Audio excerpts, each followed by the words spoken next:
My name is Padraig O'Tuma, and I, like lots of people, have been waiting for the book Deaf Republic by Ilya Kaminsky to come out for months. It was eagerly anticipated, and I was flying home from Minneapolis to Ireland, and I was able to buy it in the airport. And I'd read it 3 times before I arrived back in Dublin. It was Ash Wednesday, and so I and loads of other people had ashes on our forehead. And I always associate this book with reading it on packed planes with people who had ashes on their forehead, a book that asks people to pay attention to their complicity.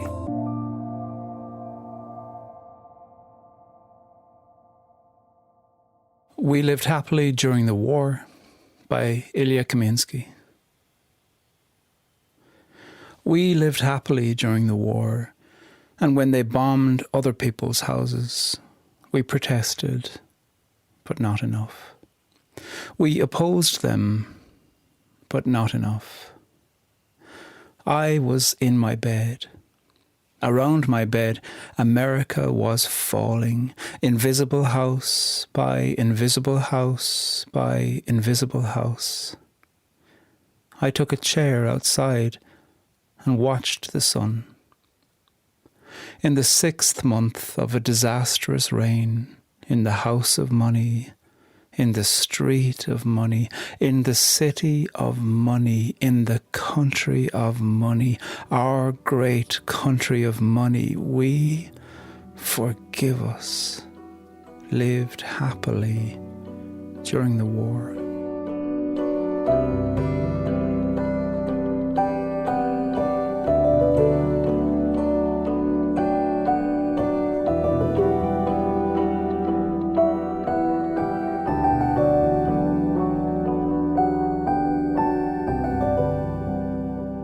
So this poem, We Lived Happily During the War, it's the opening poem in a book called Deaf Republic by Ilya Kaminsky.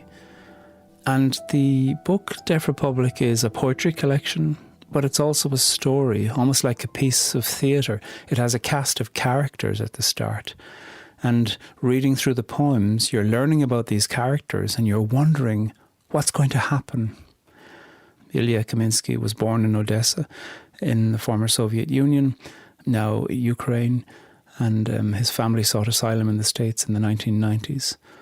And the broad storyline of the book is a city or a town called Vasenka. This town maybe sounds like it could be somewhere in Russia. And this book is an exploration about what happens in the city of Vasenka when, at a performance in the town square of a puppet show, soldiers shoot a deaf boy, and the community decide to not listen as their ethical response, and they coordinate their communication and subterfuge with each other through sign language. Ilya Kaminsky is deaf himself, and so he is exploring deafness as an ethical response to oppression. He has this fictional town, but also this fictional town is every town. In this opening poem, he mentions America. He is asking people who are reading the poem or listening to the poem or engaging with it to feel implicated in the question about civic life and who is comfortable while other people aren't, and how can you remain comfortable while other people are oppressed.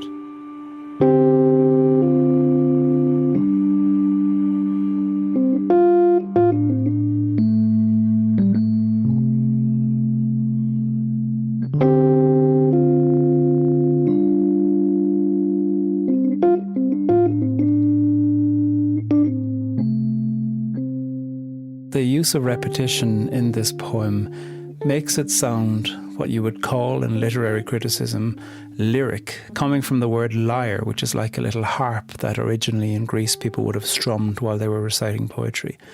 This is a devastating poem about complicity, but yet it has the consolation of lyric poetry. And that's a really interesting contrast, a poem almost of self-accusation. The poem begs for forgiveness at the end, but the poem also has something of tenderness in it. And it is deliberately not creating and stoking outrage, because I think he's saying that outrage can sometimes flare up but not be carried through on. It is saying How might we make a serious reckoning with ourselves in language that can sing? And so you have this not enough, we hear at the start. And then we hear about houses at the start, as well as invisible house by invisible house. And then we think of the house of money, and the street of money, the city of money, the country of money, our great country of money. So the word house is repeated 5 times, and the word money is repeated 5 times. I think the word house in this poem plays a function as to think, who do you think is in your household? If only the people in your household are comfortable, is that enough? Who do you imagine is in your broader household? And the book, I think, is asking people to pay attention to the question as to what is the border of their household that they define. And money, I think it's highlighting that in situations of war, because he is speaking about his own upbringing, he's also speaking about years when he lived on the Californian border with Mexico, and speaking about so many different places where there is escalated tension or even war, and how lots of people know you can make a profit from fear. You can make a profit from war. Over and over again in situations of war, we know this in Ireland, things will be happening where conflict is escalating, people's lives are in danger, and somebody will see an opportunity for profit making. And he's highlighting here that many of the justifications that people use for justifying their wars are actually just shallow and hollow justifications for a profit-making industry that profits from the question of people's conflict and the ending of people's lives.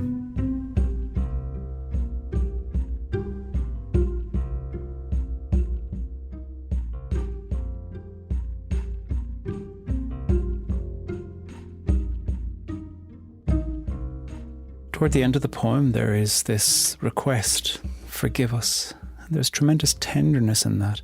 I don't hate the person speaking, even though I pity them, and even though also that person might be me. The forgive us is in parentheses. We, forgive us, lived happily during the war. So why are they saying forgive us?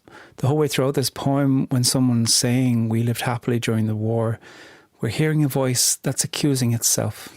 It isn't saying they lived happily during the war or you lived happily during the war. It's saying we. And it isn't blaming those who did the aggression of bombing other people's houses, but rather it's begging for forgiveness for having taken a chair out to watch the sun while a country is falling all around you. And so I suppose one of the questions that we're left with by paying attention to this forgive us is, would you forgive the speaker of the poem? And if you were the speaker of the poem, would you want to be forgiven? Do you think you could be forgiven? Who needs to be forgiven? Who feels the need for that in situations where there are communities of people who are experiencing a certain kind of luxury while other people are experiencing oppression? This voice of forgive us is asking the reader, I think, to consider what might the journey be for you in the journey of saying, hey, that's got nothing to do with me, I was just living my own quiet life, to the stage where you yourself are going to say, forgive us.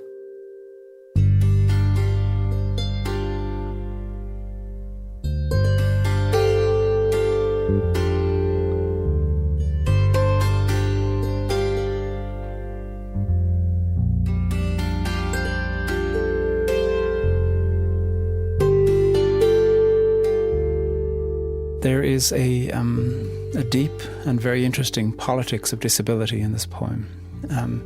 In English, you often hear people saying when they're describing an action or ignorance, they might say, oh, I was blind to that, or it fell on deaf ears.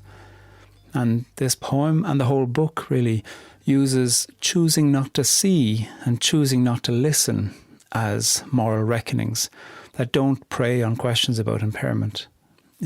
Years ago, when I worked for the Irish Wheelchair Association, I had a boss, Maureen McGovern, a disabled woman herself and a disability rights worker. And she used to always say to me, Don't use my impairment as a metaphor for your ignorance. And it changed my use of language when it came to using words like deaf and blind or wheelchair using for anything other than simply describing a population of people. And in other words, I suppose, what she was saying to me was, say what you mean to say. Don't use deafness or blindness or whether a person walks as shortcuts to talking about stubbornness or ignorance or moral turpitude. And I think in this poem, what we see is where people are choosing not to see what's happening all around them. But the term watch the sun is very interesting. Do we watch this burning star? Sunbathe is usually what people say, and you can burn your eyes from watching the sun. So somebody saw these things happening and chose instead to look at something else, some other kind of burning. A kind of burning that brings perhaps a reward of a suntan or feeling warm in the sun, while meanwhile other people were being burnt. And the opening poem, in a certain sense, is about the cowardice of people choosing not to see the awfulness about what's going on all around them. And the rest of the book called Deaf Republic, is the story about what happens in a fictional city of people who choose not to listen to the voices of violence. This opening poem is the luxury of choosing not to see, and the rest of the book is a moral reckoning with choosing not to obey, choosing not to listen, choosing to find new methods of communication in order to move against actions of oppression from an army.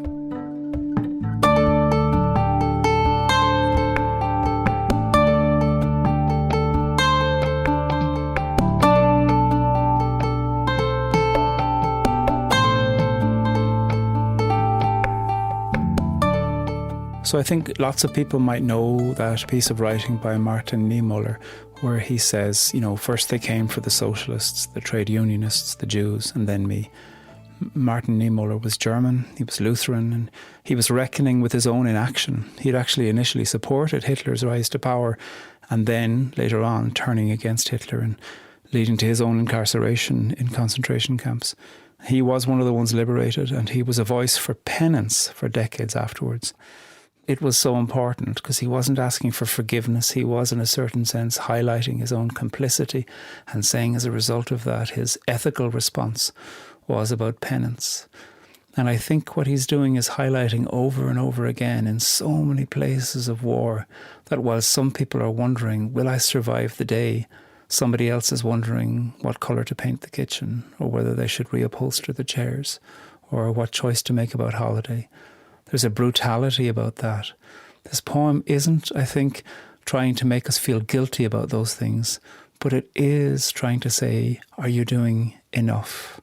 Because the poem has the invitation to say, we protested, but not enough. We opposed them, but not enough. So what is the enough going to be? That's something that people have to reckon with for themselves. But certainly this poem is inviting us to think about the enough and move toward that, rather than just thinking of the bare minimum.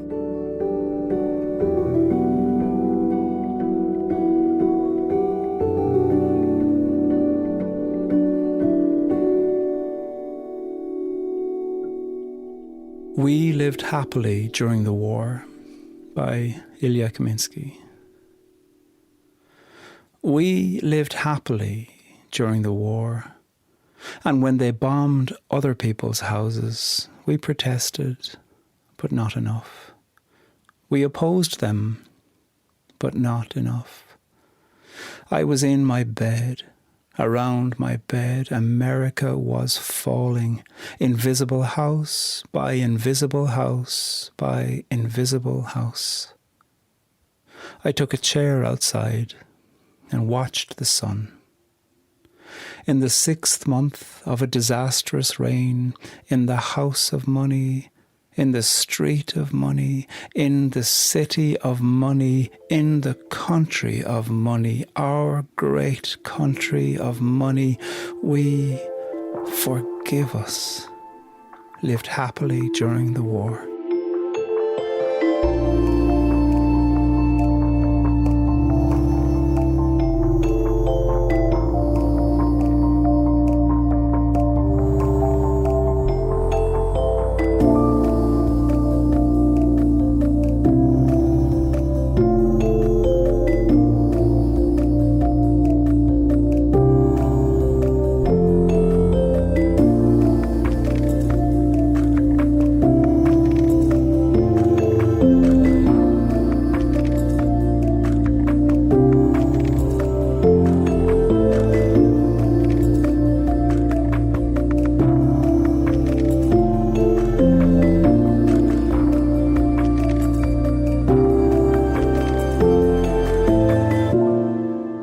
happily during the war comes from Ilya Kaminsky's book, Deaf Republic, and was originally published in Poetry magazine.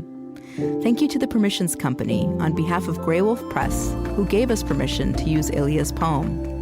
Read it on our website at onbeing.org.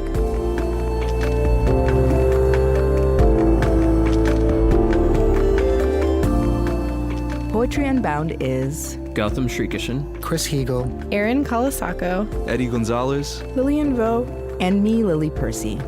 Our music is composed and provided by Gautam Shrikishan and Blue Dot Sessions.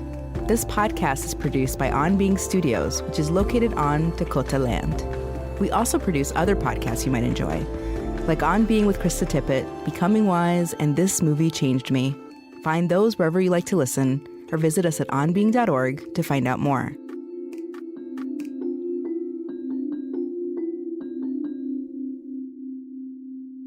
This podcast is produced by On Being Studios in Minneapolis, Minnesota.